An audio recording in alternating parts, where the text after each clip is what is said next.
NYPD investigators found a gray backpack hidden in the brush in Central Park on Friday that could be the one ditched by the assassin who gunned down UnitedHealthcare CEO Brian Thompson, cops and sources said. The bag was recovered south of the carousel near Heckscher playground and looks similar to the gray backpack worn by the shooter when he opened fire on Thompson, 50, outside the Hilton hotel in Midtown on Wednesday, sources said. A photo obtained by the Post shows the sleekly designed backpack in good condition after police found it. Investigators did not open the bag and sent it straight to the lab for forensic testing, police sources told the Post. Thompson's killer's bag was described by NYPD Chief of Detectives Joseph Kenny as very distinctive in a Friday press briefing. "It is huge and gray," he added.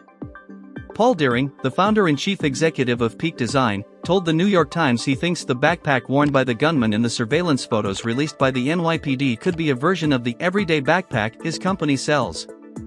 Deering said the at-large suspect's backpack appears to be an older version that was on the market from 2016 and 2019, according to the report. Deering said he reported the backpack's likeness to the NYPD's tip line, and the person who answered the phone said they had already received hundreds of tips about the bag being a Peak Design product, according to the outlet. Kenny said the NYPD deployed more than 100 officers, along with drones, to Central Park Friday to look for clues as investigators have been following the gunman's escape path.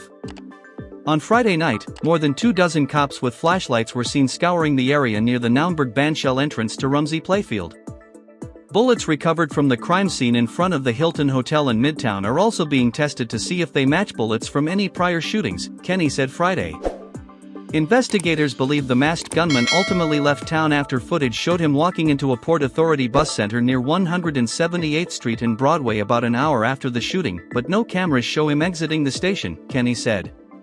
After the shooting just before 7 a.m. Wednesday, the cold-blooded killer fled on foot into an alleyway and then rode a bicycle up 6th Avenue and onto Central Park's Center Drive, police have said. The shooter was then seen in a video canvas exiting Central Park on the bike near West 77th Street, Kenny said. Kenny said the gunman was still seen on the bike on West 85th Street and Columbus Avenue, but he had ditched it by the time he was seen at West 86th Street and Columbus Avenue. The gunman then headed to Amsterdam Avenue and West 86th Street, where he is seen on video getting into a northbound taxicab, Kenny said. Before the shooting, the still unidentified suspect reportedly stayed at a hostel in the Upper West Side but kept his mask up, even in his room, according to the alleged shooter's unwitting roommates. The roommates said he didn't speak. He kept his mask on even when he was eating. He would pull the mask down to take a bite, Kenny said. Other video footage right before the murder showed the soon-to-be gunman buying a water bottle and a kind bar from a nearby Starbucks, according to Kenny. But fingerprints gathered during the investigation have been a dead end so far, the chief of detectives said. The print is of no value, meaning that it is unusable for identification. It could be enhanced later on, Kenny said. Nothing of any investigative value was found in Thompson's room either, Kenny said.